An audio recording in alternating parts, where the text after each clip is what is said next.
शुरू करें।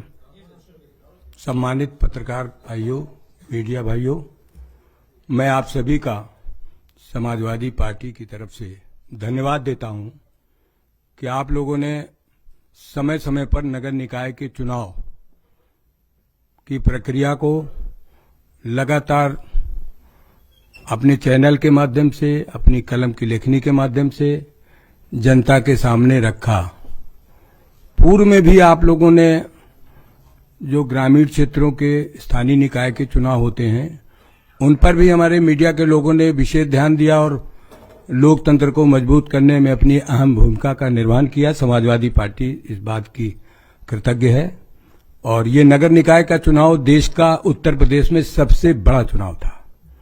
इस पर नगर पंचायत के अध्यक्ष, नगर पंचायत के सदस्य, नगर पालिका परिषद के अध्यक्ष, नगर पालिका परिषद के सदस्य और नगर निगम के महापौर तथा पार्षद का चुनाव बड़ी संख्या में प्रत्याशी सभी पार्टियों ने उतारे, निर्दलीय उतरे। बहुत बड़ी संख्या में इस चुनाव में लोगों ने भाग लिया।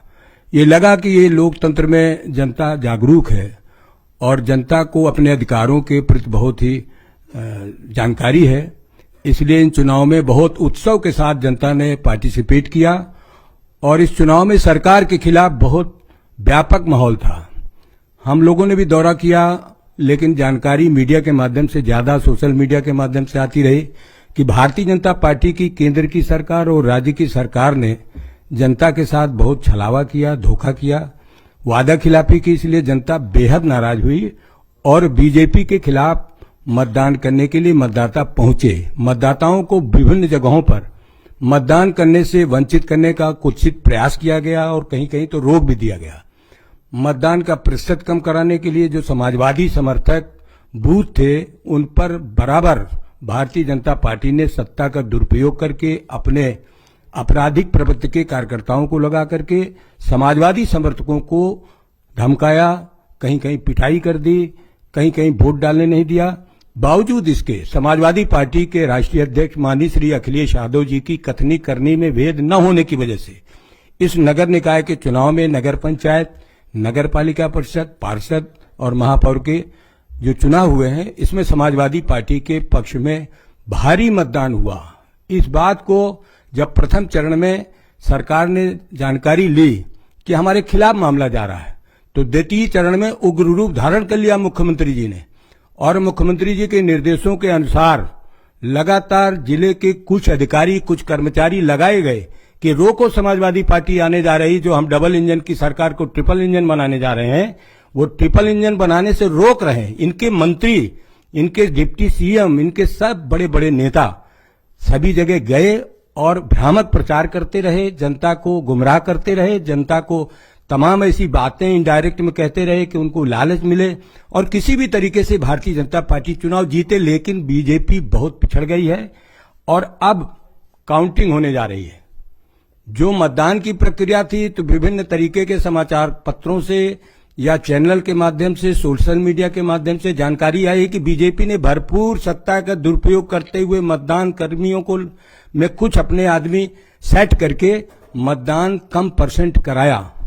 लेकिन बीजेपी पिछड़ गई। समाजवादी पार्टी माननीय अखिलेश यादव जी की नीतियां जनता में कामयाब हो गई और अब मतगणना में एक नई साजिश आ रही है कि किस तरीके से समाजवादी पार्टी को उत्तर प्रदेश में नगरीय निकाय चुनाव में रोक दिया जाए और ये दिखाया जाए कि जनता भाजपा को पसंद कर रही है। ये दिखाने का कुत्सित प्रयास सरकार के द्वारा हो रहा है। ऐसे में नगर निकाय के चुनाव की जो कल मतगणना शुरू हो रही है उस मतगणना में तमाम तरीके के ये षड्यंत्र करने जा रहे हैं। इसका व्यापक रूप से मैं विधानमंडल दल के मुख्य सचेतक डॉक्टर मनोज पांडे हैं, उनसे कहूंगा उन बातों को आपके सामने रखें।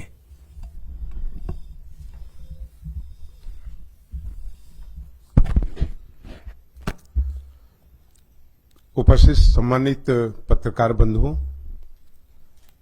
मैं आपका स्वागत भी करता हूं और आपका आभार भी प्रकट करता हूं कि आप सब ने अपना समय दिया।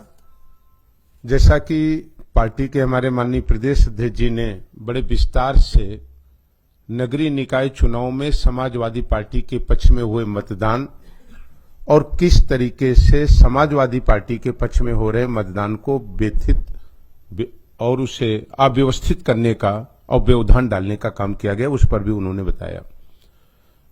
ये पूरा प्रदेश जानता है कि ये नीचे का चुनाव है, जिसे भारत के 73वें संविधान संशोधन में एक तीसरी सरकार की संज्ञा दी गई थी। सीधे जनता से जुड़ा हुआ ये चुनाव है। नगरीय क्षेत्र की साफ सफाई और आवश्यक सुविधाओं को देने का ये चुनाव है। उत्तर प्रदेश में सदैव नगर पंचायतों और नगर पालिकाओं में समाजवादी पार्टी का सदैव दबदबा रहा है और समाजवादी पार्टी सबसे ज्यादा नगर पंचायत और नगर पालिकाओं को पहले भी जीतती रही है।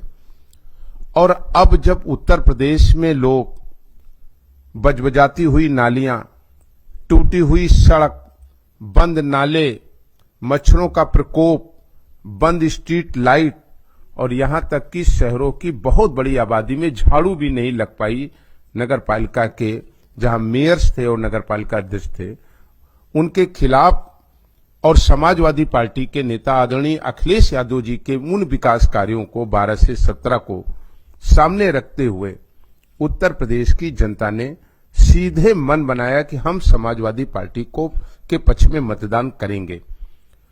और मतदान केंद्रों पर लगी हुई लाइनें और उनकी आशा केवल समाजवादी पार्टी और आदरणीय अखिलेश यादव जी के प्रति रही है। लेकिन आज जब लोगों को और सरकार को यह लग रहा है कि जनता ने समाजवादी पार्टी के पक्ष में मतदान किया है, तो जहां मतदान को कई तरीके से डिस्टर्ब करके मतदान प्रतिशत को कम करने का प्रयास किया गया, आप इसके गवाह हैं कि पूरे उत्तर प्रदेश में कई अल्पसंख्यक क्षेत्रों में, कई समाजवादी पार्टी के जहां मतदाता थे उन क्षेत्रों में, कहीं लाठीचार्ज करके, कहीं कार्यकर्ताओं को, कहीं जो हमारे मतदान के हमारे एजेंट्स थे उन्हें उठाकर थाने में अकारण बंद किया गया, जिससे कि जहां हमारा मतदाता भयभीत हो वहीं हमारा मतदान भी प्रभावित हो। इसके तमाम उपाय मतदान के पहले भी किए गए। जहां तक राज्य निर्वाचन आयुक्त और राज्य निर्वाचन आयोग स्थानीय निकाय के प्रदत्त पहले से ये नियमावली है, जिसके बारे में हम चुनाव आयोग से मांग भी करना चाहते हैं। हमने इसके विषय में कल ज्ञापन भी दिया है कि इसमें स्पष्ट व्यवस्था दी गई थी कि जिस दिन मतगणना प्रारंभ होगी उसके प्रत्येक राउंड अर्थात प्रत्येक चक्र में प्रत्याशियों को मिले हुए मत, कुल पड़े हुए मत, अवैध मत और वैध मत, इनका जो नियमावली में लिखा है कि ब्लैक बोर्ड में और तत्काल बिना देर किए हुए इसे अलाउंस किया जाएगा। ये नियमावली राज्य निर्वाचन आयोग की है। अभी हाल में ही 15 अप्रैल को एक संशोधित आदेश भेजा गया, जिसमें इस बात का जिक्र नहीं किया गया है, मात्र ये लिख दिया गया है कि प्रत्याशियों को मिले मतों को टेबलिंग करके और घोषित किया जाएगा। इसमें संदेह भी हो रहा है और निश्चित रूप से ऐसा प्रतीत हो रहा है कि जो राज्य निर्वाचन आयोग की नियमावली में स्पष्ट रूप से यह व्यवस्था थी कि प्रत्येक चक्र की घोषणा की जाएगी, ब्लैक बोर्ड में अंकित किया जाएगा, ध्वनि विस्तारक यंत्र से उसे लोगों को बिना दूसरे राउंड को शुरू किए हुए लोगों को बताया जाएगा और व्यवस्था यहां तक है कि उसे ऑनलाइन फीडिंग भी की जाएगी। इसके उपरांत भी इसमें यह व्यवस्था दी गई थी कि चक्रवार तो बताया ही जाएगा, लेकिन 2-2 घंटे बाद फिर जो परिणाम आए हैं अभी तक उनको ध्वनि विस्तारक यंत्र से बताया जाएगा और ब्लैक बोर्ड में लिखा जाएगा। जो 15/4/2023 को राज्य निर्वाचन आयोग ने जो चिट्ठी जारी की है उसमें इस बात का उल्लेख उसने नहीं किया है। इससे संदेह प्रतीत हो रहा है कि कहीं इसके माध्यम से रिजल्ट्स की चक्रवार घोषणा रोक करके कहीं भारतीय जनता पार्टी की प्रत्याशियों को जिताने की कोई साजिश तो नहीं हो रही है। कल भी माननीय राज्य निर्वाचन आयोग से हम लोगों ने इस विषय में आग्रह किया है। आपके माध्यम से भी हम लोग अपनी बात कह रहे हैं कि नियमावली जो बनी हुई है उसे ये आदेश कमजोर नहीं कर सकता। नियमावली का अपना महत्व है और इस आदेश के माध्यम से कहीं न कहीं एक संदेह उत्पन्न हो रहा है। हमारी मांग है राज्य निर्वाचन आयोग से कि वो सुनिश्चित करें कि उत्तर प्रदेश के प्रत्येक जिले में प्रत्येक राउंड की गिनती मतगणना हो जाने के तत्काल बाद उसकी घोषणा की जाए और जो उसमें नियमावली में है कि आरओ टेबल पर जो चार्ट तैयार किया जाएगा उसमें प्रत्याशी आब्लिक इलेक्शन एजेंट के हस्ताक्षर की व्यवस्था दी गई है, उससे उनका हस्ताक्षर लिया जाए और उसकी एक कॉपी प्रत्याशी आब्लिक इलेक्शन एजेंट्स को दिया जाए।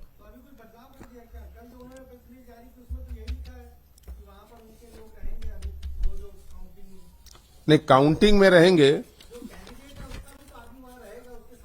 बात कैंडिडेट्स की नहीं है। हम आपको स्पष्ट कर देना चाहते हैं, नियमावली में ये 16वें बिंदु पर प्रत्येक चक्र की गणना समाप्त होने के तुरंत बाद सदस्य आब्लिक पार्षद तथा अध्यक्ष महापौर की मतगणना प्रगति ध्वनि विस्तारक यंत्र के माध्यम से प्रसारित कराई जाए।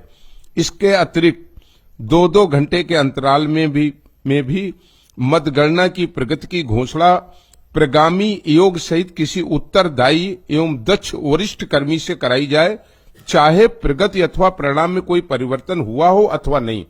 जो दूसरा इन्होंने दिया है 15/4/2023, राज्य निर्वाचन आयोग नगरीय निकाय द्वारा आदेश संख्या 4/44/2023 15/4/23 को अपने जारी आदेश के कॉलम संख्या 7 में इसे परिवर्तित करते हुए मात्र अध्यक्ष पद के लिए मतदान स्थलवार वार्डवार संपूर्ण मतदान स्थलों की गणना के पश्चात सारणीकृत टेबलेट करते हुए परिणाम तैयार किए जाएंगे।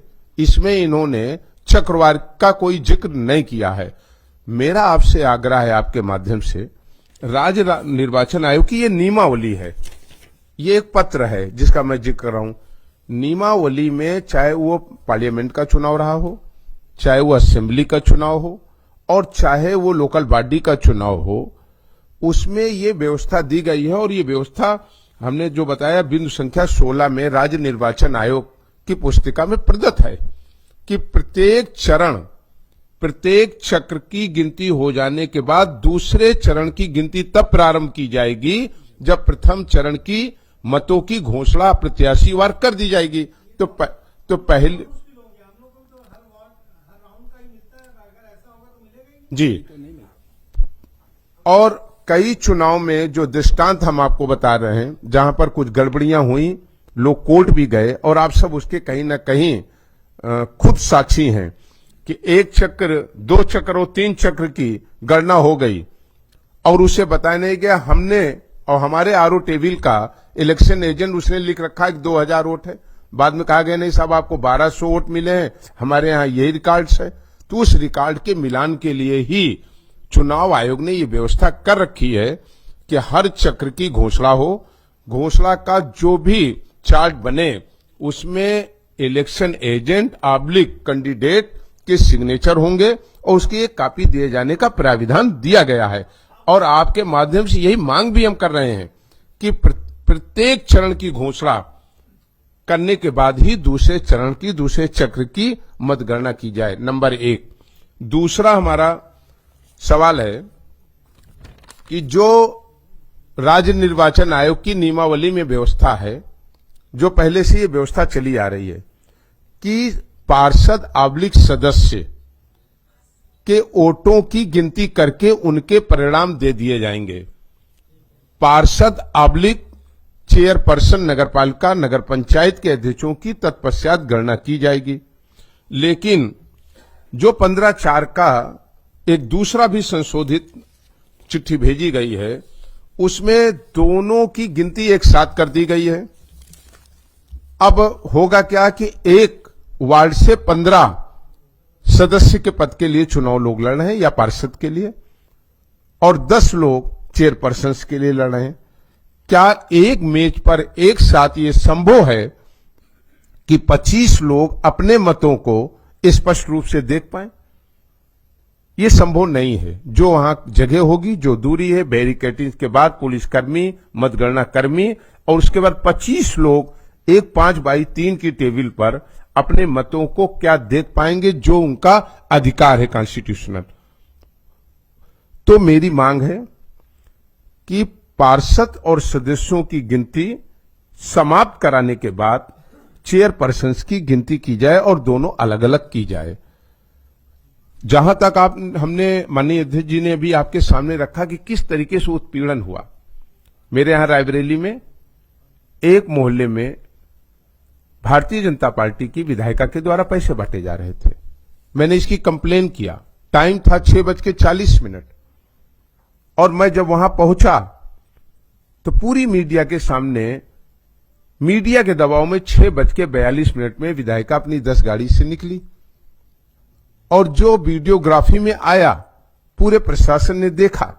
मैं कंप्लेनर हूं, उनके ऊपर कोई मुकदमा नहीं लिखा गया, इसलिए कि 6 बजे के बाद प्रचार बंद हो गया था। उल्टा मेरे ऊपर मुकदमा लिख दिया गया कि आप यहां पर प्रचार कर रहे थे। हमारे कैंडिडेट के इलेक्शन एजेंट हमारे छोटे भाई थे। 48 घंटे पहले 200 फोर्स लगाकर हमें अपने घर पर पाबंद कर दिया गया विदाउट राइटिंग। जो एक विधायक के अधिकार हैं और जो हमारा अपना प्रिविलेज है, उसको संक्रमित करते हुए विदाउट कोई चिट्ठी नोटिस के हमें रोक दिया गया। और तो हमें छोड़िए, मेरा कैंडिडेट बीमार था, आज भी बहुत बीमार है वो। इलेक्शन एजेंट हमारे छोटे भाई थे, इलेक्शन एजेंट को भी बिना कोई नोटिस दिए हुए वोटिंग के दिन नहीं निकलने दिया गया और चुनाव को प्रभावित करने का काम किया गया। इस तरह के तमाम, जो कन्नौज की घटना, छिबरामऊ नगर पालिका परिषद की बूथ संख्या 47, 48, 49 पर फर्जी मतदान वहां के पुलिस कर्मियों के साथ मिलकर हुआ। इसी तरह कन्नौज की गुरसाहे नगर पालिका परिषद में सत्ता पक्ष के नेताओं द्वारा पोलिंग डंप की गई। सत्ता पक्ष के लोगों ने सपा कार्यकर्ताओं के साथ मारपीट किया, उन्हें मतदान नहीं करने दिया। कन्नौज की नगरपालिका भोलानाथ धर्मशाला में बूथ पर मतदान करने गए अल्पसंख्यक समाज के मतदाताओं के साथ सत्ता पक्ष के लोगों ने दबंगई और मारपीट की। कन्नौज के वार्ड नंबर 16 के 6 पट्टी में बूथ संख्या 56, 58, 59 पर वहां के माननीय जो भाजपा के सांसद हैं, उन्होंने चुनाव प्रभावित किया, लोगों को वोट नहीं डालने दिया, अपने साथियों और कार्यकर्ताओं के साथ मिलकर मतदाताओं से अभद्र व्यवहार किया। आजमगढ़ की नगर पंचायत में भी स्थानीय वहां की पुलिस की मिलीभगत से समाजवादी पार्टी के मतदाताओं को वोट डालने से रोका गया। बुलंदशहर में नगर पालिका अध्यक्ष पद पर सपा की जो हमारी महिला प्रत्याशी थी अर्चना पांडे, आपने उनकी विजुअल देखी, वीडियो देखी। एक महिला अबला, देश की आधी आबादी, और जो बात सरकार करती है कि महिलाओं का सबसे बड़ा आदर करते हैं, क्या हुआ उनके साथ? फपक फपक के रोते हुए आपने उनको देखा।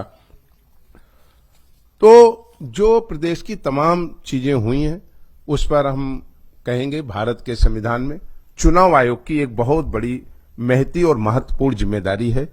राज्य निर्वाचन आयोग से हम आग्रह, अनुरोध और विनती करेंगे, निष्पक्ष चुनाव की मतगणना हो सके, इलेक्शन एजेंट्स को न रोका जाए, चक्रवार घोषणा करने के बाद भी दूसरे चक्र की मतगणना प्रारंभ की जाए।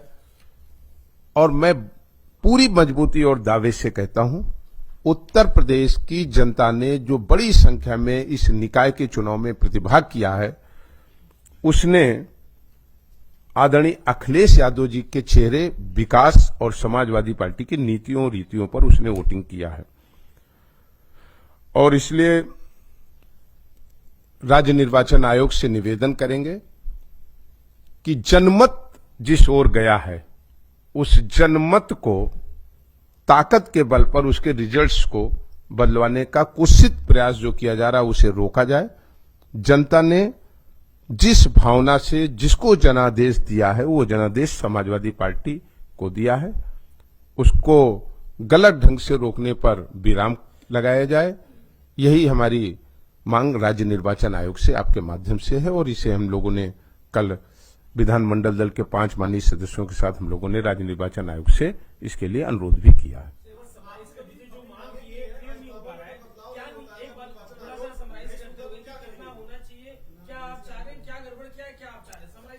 देखिए, फिर मैं आपको स्पष्ट कर दे रहा हूं। नगरीय निकाय निर्वाचन निर्देश नियमावली पुस्तिका 2022, इसमें स्पष्ट रूप से कॉलम संख्या बिंदु संख्या 16, प्रत्येक चक्र की गणना समाप्त होने के तुरंत बाद, मैं उन्हीं वर्ड्स को बोल रहा हूं जो उसमें लिखे हुए हैं, प्रत्येक चक्र की गणना समाप्त होने के तुरंत बाद सदस्य पार्षद तथा अध्यक्ष महापौर की मत गणना प्रगति ध्वनि विस्तारक यंत्र के माध्यम से प्रसारित कराई जाएगी। इसके अतिरिक्त ब्लैक बोर्ड में भी अंकित की जाएगी। इसके भी अतिरिक्त 2-2 घंटे के अंतराल में मतगणना की प्रगति की घोषणा प्रगामी योग सहित किसी उत्तरदायी एवं दक्ष वरिष्ठ कर्मी से कराई जाए, चाहे प्रगति अथवा परिणाम में कोई परिवर्तन हुआ हो अथवा नहीं। इसका तात्पर्य यह है कि प्रत्येक चक्र में तो घोषणा होगी ही, लेकिन रिपीटेशन 2 घंटे बाद होगा, जिससे मन में किसी की शंका न हो और वो इस बात को स्पष्ट हो ले कि हमें इतना वोट मिला है। लेकिन जो 15/4/2023 को जो पत्र गया है राज्य निर्वाचन आयोग के यहां से, उसमें इसका जिक्र न करके मात्र ये लिखा गया है कि प्रत्याशियों को मिले हुए मतों को केवल टेबलिंग की जाएगी और तत्पश्चात घोषित किया जाएगा, जबकि नियमावली यह है कि प्रत्येक चक्र में उसको घोषित किया जाना चाहिए। यही मांग है हम लोगों की।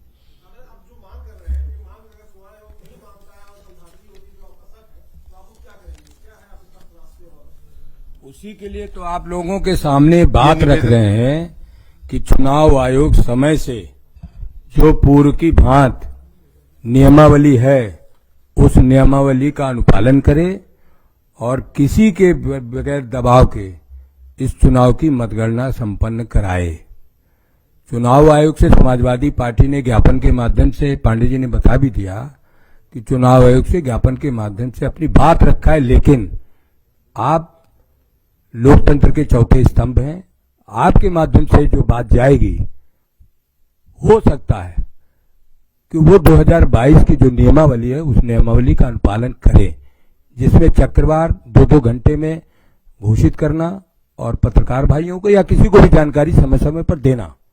लेकिन ये आनन फानन में 15/4 को जो नियमावली में बिना बैठक किए हुए एक नियमावली का एक नियम बना दिया कि अब ये नियम बदल दिया गया है।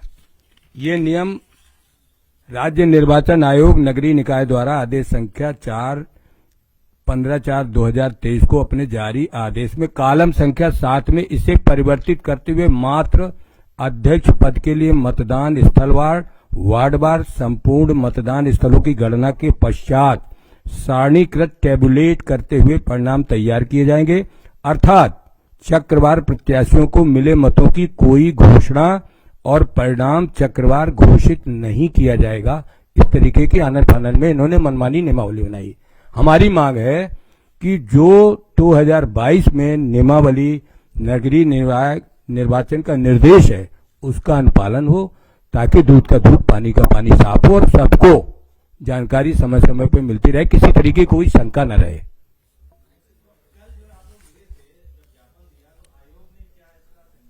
हाँ, नहीं, आयोग ने संज्ञान लिया, आश्वस्त भी किया कि हम इसका पालन कराएंगे और वो इस चीज से सहमत हुए कि निष्पक्ष मतगणना में हर चक्र की घोषणा होनी चाहिए। और अगर आप सब को याद भी होगा और आप सब बहुत वरिष्ठ भी हैं, जानते भी हैं, यही व्यवस्था प्रत्येक चुनाव में रही है कि वार्डवार ये घोषित, चक्रवार ये घोषित होता रहा है।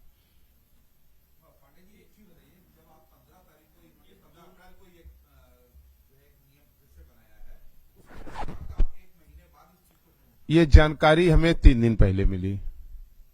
जब ये जिले में पत्र पहुंचा है तो जिले के माध्यम से हमें पता चला। ये चुनाव शुरू हो गया था और चुनाव प्रचार जोरों पर था, उस बीच में इन्होंने कर लिया।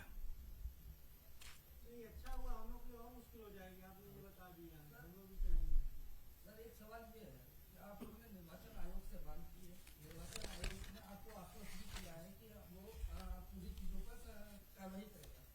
बावजूद इसके, जैसा कि पिछले लगातार जैसे जिला पंचायत का चुनाव हुआ, उससे पहले भी चुनाव हुए, लगातार धांधली हुई, सारी चीज हुई और समाजवादी पार्टी लगातार प्रेस कॉन्फ्रेंस के थ्रू और चुनाव आयोग से मिलकर अपनी शिकायतें करती है। उसके बावजूद भी चुनाव आयोग आप लोगों को कंसिडर नहीं कर रहा या आप लोगों की बातों को नहीं सुन रहा, तो क्या पार्टी कोई लीगल स्टेप मूव करेगी या कुछ आंदोलन या कुछ इस तरह की भी आप लोगों की रणनीति कैसे इस चीज से? देखिए, चुनाव चल रहा है। अनुराग जी, जो बात आप कह रहे हैं मुझे अच्छी तरीके से याद है। जब ग्राम पंचायत का चुनाव हुआ, जिला पंचायत का चुनाव हुआ, क्षेत्र पंचायत का चुनाव हुआ, क्षेत्र पंचायत सदस्य के चुनाव में, ग्राम पंचायत सदस्य के चुनाव में, ग्राम पंचायत अध्यक्ष के चुनाव में जिस तरीके से आप लोगों ने दिखाया कि बीजेपी बहुत पिछड़ गई, तभी बीजेपी क्षेत्र पंचायत अध्यक्ष के चुनाव माने ब्लॉक प्रमुख के चुनाव में और जिला पंचायत अध्यक्ष के चुनाव में, चूंकि वे लिमिटेड वोट थे, तो उसमें मनमानी किया, धमकाया, लोगों को तरह तरह के प्रलोभन दे करके अपना रिजल्ट घोषित कर लिया कि हमारे इतने जिला पंचायत अध्यक्ष हो गए, इतने हमारे ब्लॉक प्रमुख हो गए।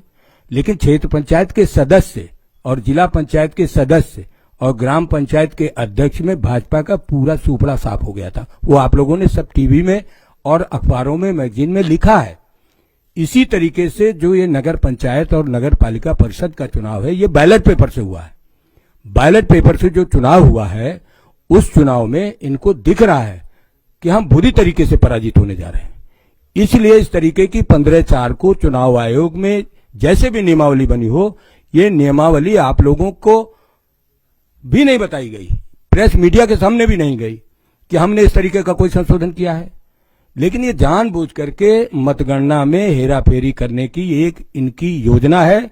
ये योजना कामयाब न हो, इसीलिए आपके सामने अपनी बात हम लोगों ने रखी है।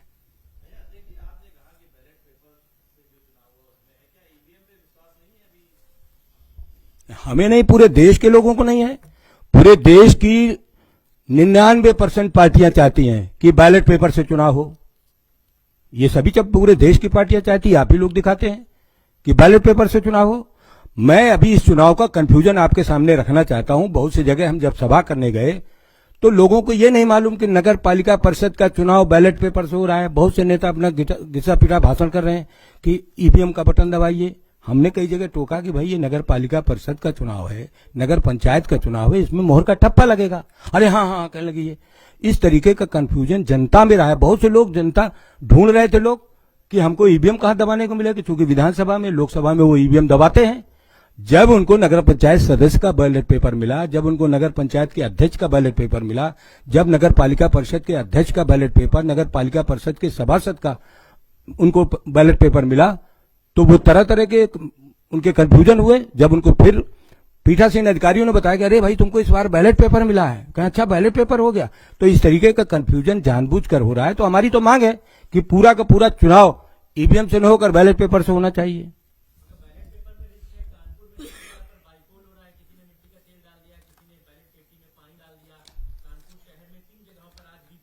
अब वो तो बात एक अलग है, तमाम दैवी आपदाएं आ जाती हैं, उसको क्या करेंगे। लेकिन हम इतने 75 साल की जो ये लोकतंत्र है, इसमें जो हम लोग जब से होश हवास में ये जानते हैं कि बैलेट पेपर से हमारे देश में चुनाव होते रहे हैं और बैलेट पेपर से चुनाव होने से दुनिया के दूसरे देशों में भी बैलेट पेपर से हो रहे हैं। तो लोकतंत्र तो तभी मजबूत होगा जब जनविश्वास रहेगा। जनविश्वास नहीं रहेगा तो लोकतंत्र कमजोर होगा। हमारी मांग है कि बैलेट पेपर से चुनाव होने चाहिए।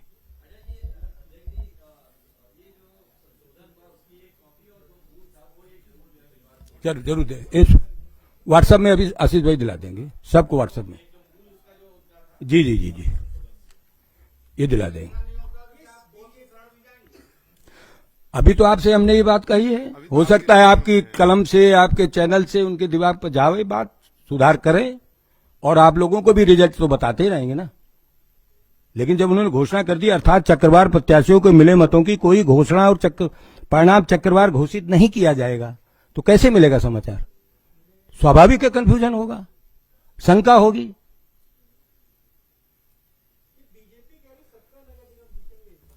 भाई बीजेपी तो उत्तर प्रदेश में जिस तरीके के बयानात हैं इनके, इससे तो लगता है कि अब यही रहेंगे, दूसरा कोई रहेगा ही नहीं। बीजेपी जो कहे खाता न भाई वही सही। ये लोकतंत्र है, ये भारत का संविधान है, देश संविधान से चलेगा, नियमों से चलेगा।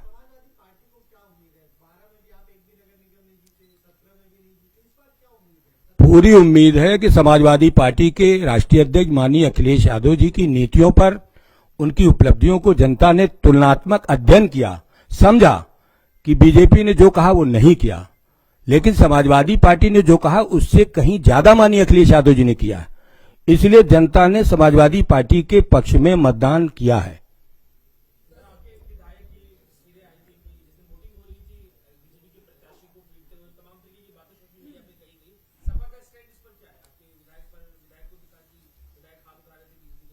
क्या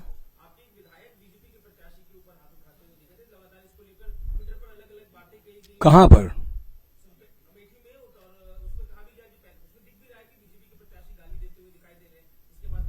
वो तो पूरा करते आप लोगों ने दिखा भी दिया है और सबकी समझ में आ गया। उससे बढ़िया बेटर तो आप जानते होंगे, उसका सही अध्ययन तो आप ही लोग कर पाएंगे, क्योंकि है ना हम वहां थे। वो तो सही आप ही ऑब्जर्व कर पाएंगे। तो यही बातें तो माननीय पांडे जी ने, डॉक्टर मनोज पांडे जी ने यही बातें तो की। देखिए, अन्याय के खिलाफ समाजवादी पार्टी हरदम जागरूक है। जहां भी अन्याय होता है समाजवादी पार्टी अपने नीतियों सिद्धांतों के अनुसार कार्य करती है। जहां भी अन्याय होगा, चाहे वो हमारे विधायक के साथ अन्याय हो, चाहे जनता के साथ अन्याय हो, चाहे पत्रकार भाइयों के साथ हो, या किसी व्यक्ति के साथ अन्याय हो, समाजवादी पार्टी अन्याय के खिलाफ है। देखिए, अभी हमने आपको ये स्पष्ट किया और कई नगर पालिकाओं, पंचायतों, बूथों का भी हमने आपको जिक्र किया और इस बात का भी जिक्र किया कि हमारे यहां एक गरीब अनुसूचित समाज का व्यक्ति रायबरेली नगर पालिका परिषद से प्रत्याशी था, उसको फालिस का हल्का अटैक हुआ और इलेक्शन एजेंट का यह अधिकार होता है कि वो वोटिंग के दिन और मतगणना के दिन वहां मौजूद रहे। लेकिन इससे ज्यादा दुर्भाग्यपूर्ण क्या हो सकता है कि चुनाव को प्रभावित करने के लिए 48 घंटे पहले उन्हें नजरबंद कर दिया। और हमने कल चुनाव आयोग से ये मांग भी किया है कि देखिए कहीं ऐसा ना हो कि मतगणना में मनमानी करने के लिए कहीं इलेक्शन एजेंट जो बने हैं उनको रोक न दिया जाए। और ये आपके माध्यम से हम इसको बलपूर्वक कहना भी चाहते हैं रायबरेली के मामले में, और पूरे प्रदेश में कहीं न कहीं चुनाव को प्रभावित करने के काम किए गए हैं। समाजवादी पार्टी उनके खिलाफ लड़ रही है। जो लोकतंत्र में हमें अधिकार है, उन अधिकारों के और समाजवादी पार्टी के अपने नेता के निर्देश पर हम लोग लड़ेंगे पूरे विश्वास के साथ। अंत में कह रहे हैं, जनता का विश्वास आदरणीय अखिलेश यादव जी के विकास कार्य, उनके चेहरे पर और समाजवादी पार्टी की नीतियों पर वोटिंग हुई है। उस नेचुरल हुई वोटिंग को अननेचुरल तरीके से प्रभावित करने का काम न किया जाए, यही मांग है।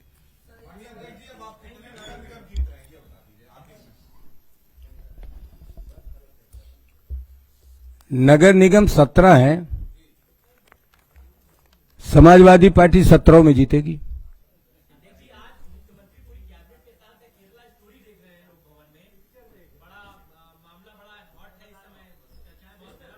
समाजवादी पार्टी गरीबी, महंगाई और बेरोजगारी इसी को देख रही है, इसी पर लड़ रही है।